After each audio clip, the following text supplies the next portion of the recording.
Good morning. Happy Friday here. It's Brett over at Directors with this week's Friday market recap. So as always, like to start off with the closing prices of the 10-year note. So for Monday, closed at 4.229. Tuesday, 4.167. Wednesday, 4.146. Thursday, 4.189. And today, back up close to the beginning of the week, 4.237. So ultimately, the 10-year note rallied down a little bit this week, back up some towards the end of the week, close to the start.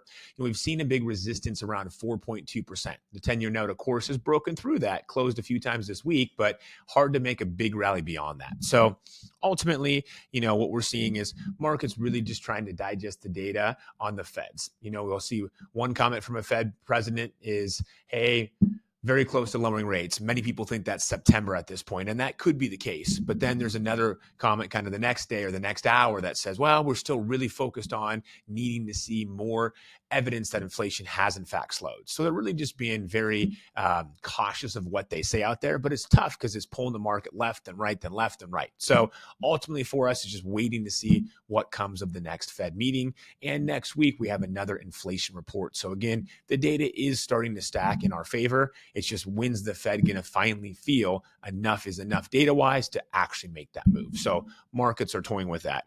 Other than that, we have more focus on election right now. Of course, that's coming to rise. The next few months are going to be very heavy around election speculation. Hey, if one folks win versus the other, what will that do to the marketplace? So I think the next few months will bring volatility to the market big time, but remember this, eventually, not that long, we will be past the election. One way or the other, one person wins, we're past the election.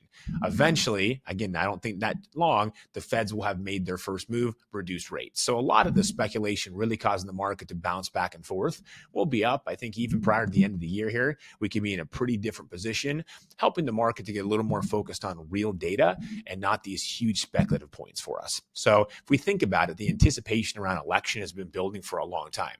The anticipation around, okay, the Fed stopped raising rates a while ago, but they've been flat for so long now. When will they finally lower? These are two big factors that have been in the market and traders' minds for quite a while. But again, by the end of the year, we'll have some direction on each. So I feel confident about that. We are seeing in general the 10-year note still closing at 4.2 and change is better than we've seen the last few months anyways for us. So ultimately, as always, any questions, scenarios, things we can help with, we are around this weekend. I hope everyone has an awesome weekend and look forward to catching up soon. Thank you. Bye.